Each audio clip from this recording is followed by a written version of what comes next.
A few years ago, a creature died in the walls of my home. It was disgusting. Now, to be precise, it gave up the ghost in the heating system, so the death fumes were conveniently pushed directly into my bedroom. My ex-girlfriend and I discovered this around 11 p.m. as we tucked into bed, hoping for a good night's sleep. We could turn off the heat and freeze. That was one option. Or we could bathe in the stench of what I assumed was a raccoon carcass.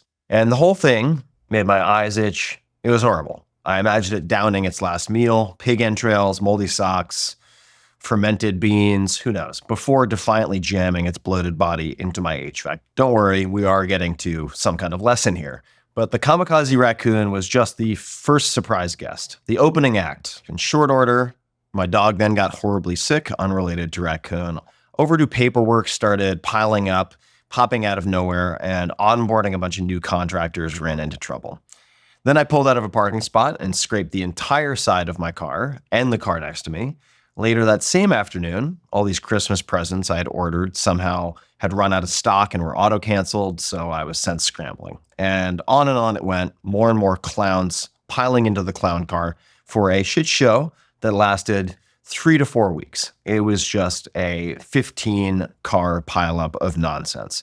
There are the rare times when I feel like I'm in the zone, and those are great. Those are fantastic. Then there are times when I ask myself, how in holy hell have I become the janitor of a mountain of bullshit? That happens more than you might think. Put another way, sometimes you are the boxer and sometimes you are the punching bag. We all get our turn as the punching bag. Doesn't matter who you are. As far as I can tell, it doesn't matter how successful you become. You've always grabbed a number at the deli counter of just wait, eventually you're going to get your ass kicked by the universe. Now, during these periods of firefighting, let's just call it, when stuff is popping up, this whack-a-mole, I get fidgety and frustrated. I feel like I'm treading water, and patience wears very thin, has never been my strong suit. That's true, especially with myself. And my instinct is to try to fix things as quickly as possible.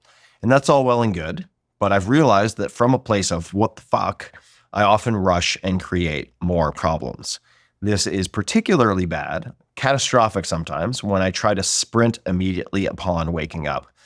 The mantra that has saved me and saved me during that 3 to 4 week period I mentioned was very simple, and it's this: make before you manage. Make before you manage. That's it. What this means is each morning, before plugging holes, fixing things, calling vets, answering text messages, delegating or yanking out dead raccoons, answering a million text messages, this mantra was a reminder to make something. You should read Paul Graham's essays and listen to Neil Gaiman's Make Good Art commencement speech for more on all of this. But back to any given day and make before you manage.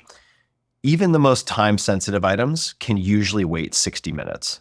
And by make something, I mean anything. It could be anything at all. You just need to feel like you've pushed a millimeter ahead in some creative direction. For me personally, even a 90-second video of calligraphy could set a better emotional tone for the entire day, helping me to be more calm as I handle problems, as I execute all the rest of the stuff later. Or maybe I attempt to jumpstart my writing with an Instagram caption, right? Or an email to a friend to take the pressure off. It's practically nothing, but it's enough. Even token efforts allow me to reassure myself with, hey pal, don't worry, you did produce something today. And the psychological difference between 0 acts of creation and 1 act of creation, no matter how small, is really impossible to overstate. It's binary, right? 0 to a little bit, those are 2 different worlds. If you're lucky, sometimes that one idea, that one sentence, or one shitty first draft can turn into something bigger. And that happens when you catch the wave. But the point is to be able to say to yourself, even for 5 minutes, hark, I am a creator, not just a janitor of bullshit. Here's proof that I can and will do more than just manage the minutia of life. And I think, at least personally, I do need that reinforcement. We all spend time on the struggle bus, happens to everybody.